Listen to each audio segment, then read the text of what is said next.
Hello friends, today we will discuss about social mobility. So let us start now. When individuals and groups experience a change in their positions in social structure, it is called social mobility. Social mobility exists in all societies, but what vary is the degree or pace of mobility, or in other words, how much mobility is permitted and how often mobility occurs. In some society, mobility is restricted to few exceptional cases or short range mobility. In this kind of society, social closure, term used by Max Weber. So social closure is created by norms of the society which try to limit the incident of mobility. This kind of society is called closed system society or closed society. Here norms prescribe mobility. Now social closure. What is social closure? Social closure involves the exclusion of some people from membership of a status group. For example, in the caste system, in traditional society in India, social closure is achieved through prohibition that prevent members of a caste from marrying outside their caste. The caste system is an extreme example of social closure. In a closed system, individuals are assigned their place in the social structure on the basis of ascriptive criteria like age, birth, sex. This system emphasizes the associative character of the hierarchy. It justifies the inequality in the distribution of wealth, status, and power, and discourages or even suppresses any attempt to change it. Thus, socially approved barriers exist that discourage mobility. So, in closed system, socially approved barriers exist that discourage mobility. Norms discourage marriage between different strata. A people's position or status is based on ascribed criteria, not on achieved criteria. However, no system is absolutely closed. Some forms of mobility always occur in closed system. This form of mobility is called closed system mobility. In certain cases, individual talent, collective action like revolution can cause mobility. In some cases, groups try to imitate the norms and values of the other groups who have high social position in a closed system for achieving social mobility. For example, the process of Sanskritization in traditional society in India. This term was coined by a famous sociologist, Indian sociologist M.N. Srinivas. We will read about this in paper 2. Although the traditional Indian society was based on closed system, there was always scope for some sort of mobility among themselves. One frequently adopted policy for social mobility was through capturing political power and then rationalizing one's status through the help of means of religion and some other cultural practices.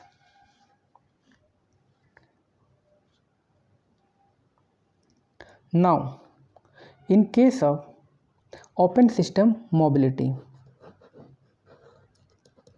there is a strong feeling for achievement. Individuals are constantly encouraged to perform well to change the position and status. Occupational achievement depends upon performance.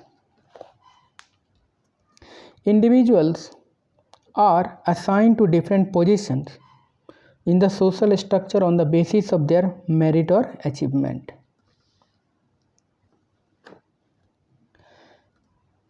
The dominant values in such a system emphasize on equality and freedom of the individual and on the change and innovation.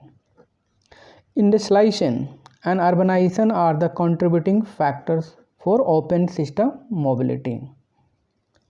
But open system doesn't mean unrestricted mobility. Some people have better chance for mobility, but constraints like class situation and family backgrounds are always there.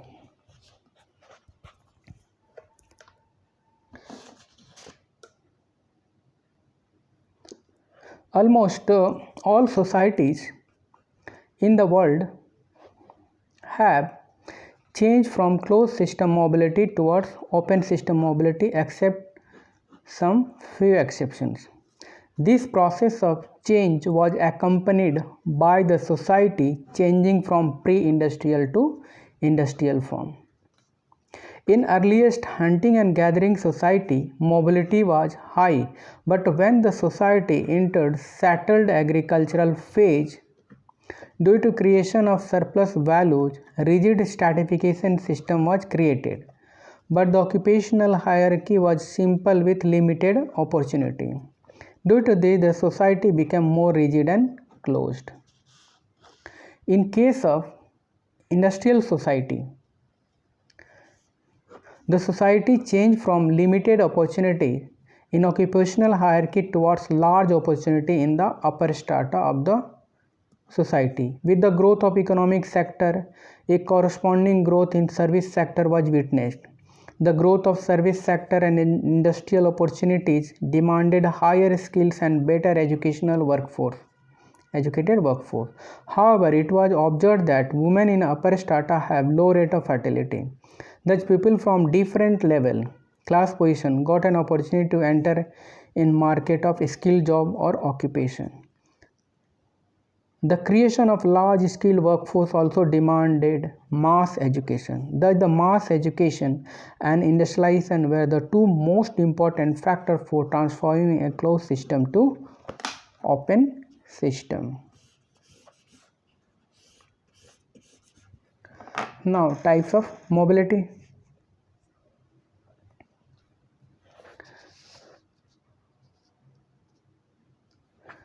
Horizontal versus vertical mobility. Horizontal social mobility means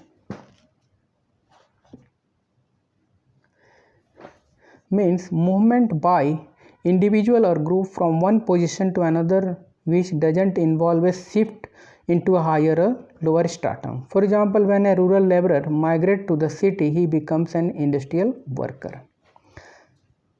Anthony Giddens considered that there is a great deal of mobility along the lateral direction in modern societies and refers to horizontal mobility as lateral mobility. On the other hand, vertical mobility involves a movement into different stratum. Petrim Sorokin states that according to the direction of transition, there are two types of vertical social mobility: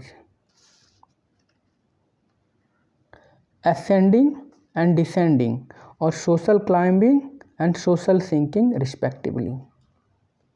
So we can take examples of Indian society about vertical and downward, upward and downward mobility with our observation. So now move forward. Let us move forward.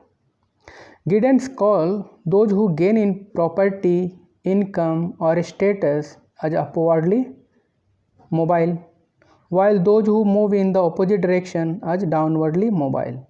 He also comments that in modern societies, vertical and horizontal mobility are often combined. For example, an individual working in a company in one city might be promoted to a higher position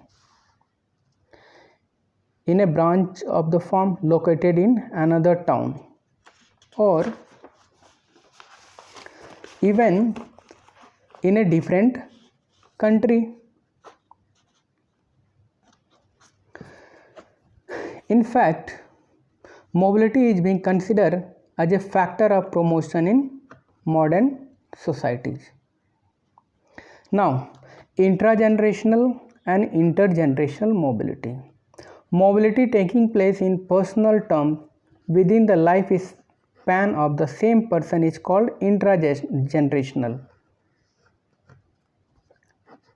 मतलब same person, life span of same person. For example, MS Arundhati Bhattacharya started as a PO in SBI and rose to the position of chairman. It is also termed as career mobility. Alternatively, one can analyze the status of a daughter upon reaching adulthood as compared to that of her parents. Example, if the daughter of a clerk becomes an IS officer, this is intergenerational mobility, and it tells us to what extent inequalities are passed on from one generation to next. If there is very less intergenerational mobility, it shows that inequalities are deeply built into the society and the life chances are majorly determined by birth. So intergenerational mobility also reflects the what extent inequalities are passed on from one generation to the next. So if there is very less intergenerational mobility, it shows that inequalities are deeply built into the society and life chances are majorly determined by birth. Now, studying the American occupational structure, Blau and Duncan have found that a person's chances of moving up the occupational ladder are strongly influenced by amount of education, nature of the first job.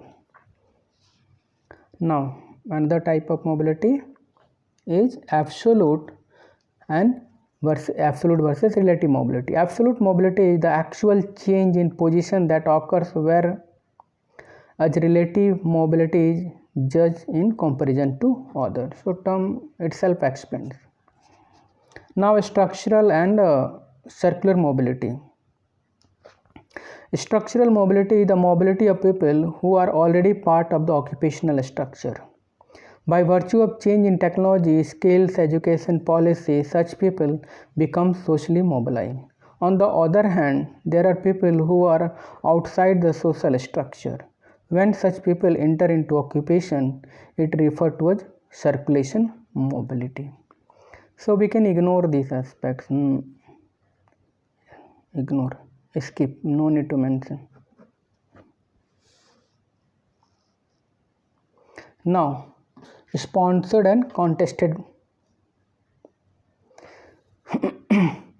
mobility. So, R.S. Turner calls sponsored social mobility as the one which a person acquires due to some policy decisions.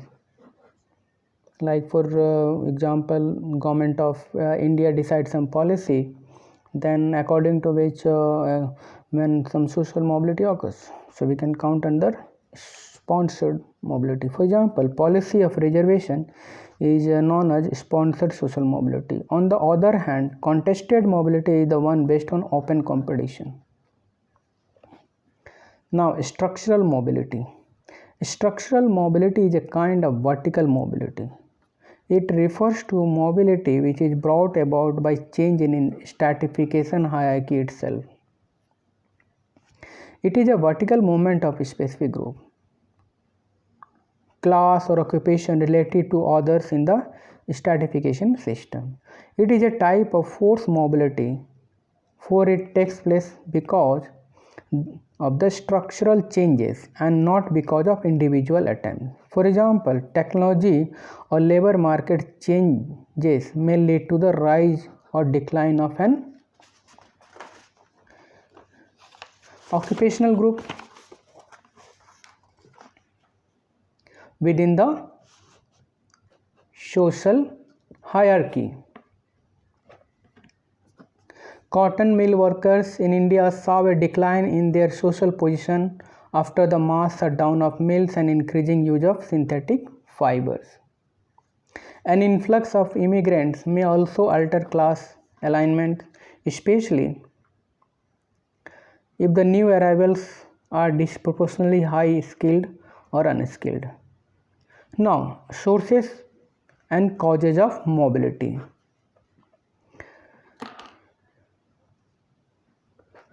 Stratification system. In closed social system, stratification provides little opportunity for social mobility. In open social system, different rewards aspire individuals for higher rewards and hence upward mobility.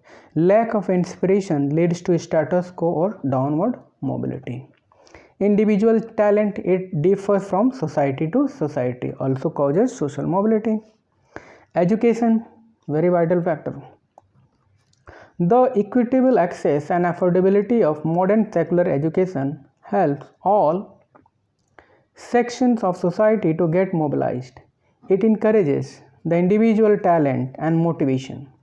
It provides access to new skills that will fetch higher reward in market. Political restructuring. Democratization of the state and society ensures all sections of the society for political mobilization, which help in social mobility. Industrialization. It causes immense opportunities based on various skills which are not hereditary in nature. Study by Fox and Miller, they conducted a study on 12 industrial societies. They pointed out 5 important factors or causes of higher social mobility. First one is high and sustained economic growth. It causes more employment opportunities due to which high social mobility. Second, increase in school involvement. That means more education, more skill, more opportunities.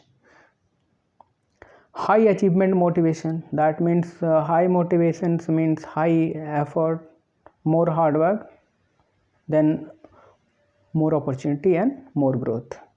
Fourth, high rate of urbanization and extension and diversification of occupation. Fifth, political stability. These are also this one is also very important, and here Pakistan is an example where the Pakistani society is degrading. Even in India also things are like. Now, survey conducted by Stanworth and Giddens in 1971. They found that out of 460 company chairmen, only 1% had manual working class origin, while 66% came from upper class. That means industrialists, landowners, and others possessing substantial property and wealth. It revealed a high degree of elite self-recruitment. Thus, class matters in social mobility. Oxford Mobility Study of 1972 also highlighted the same aspect, that class matter in case of social mobility. Now, Peter Saunders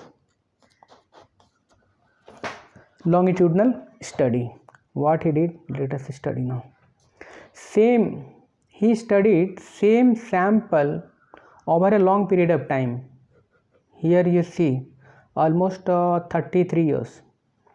He concluded that beginning condition, that means family background and upbringing matters.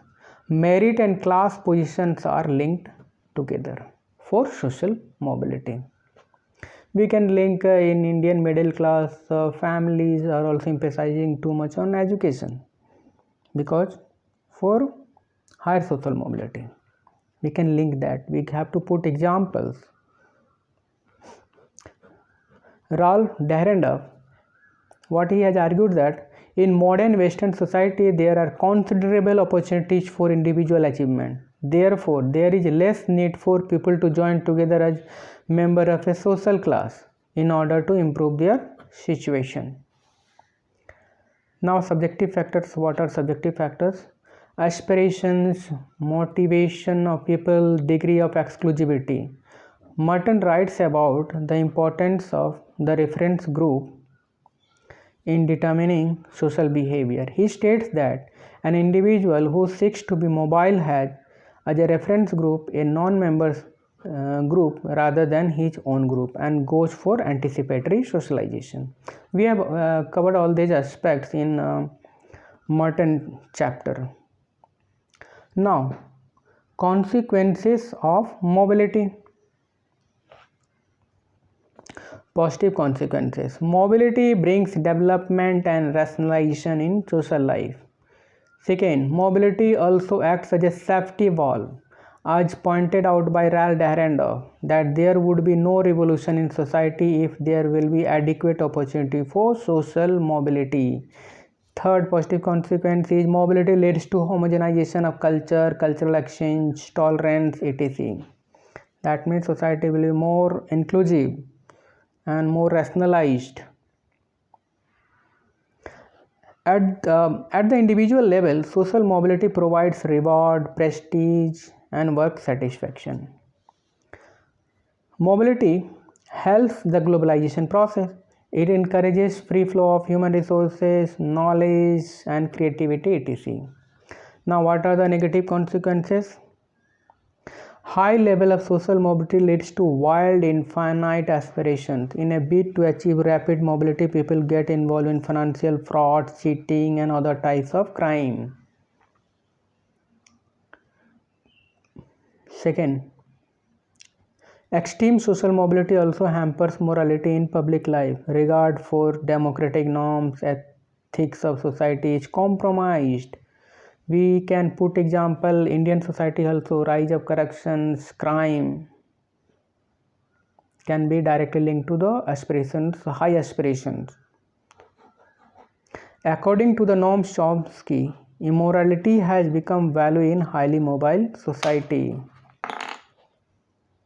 So we have to remember these points, and we can think more examples also, no need to worry. So it's all about social mobility. Now, thank you very much.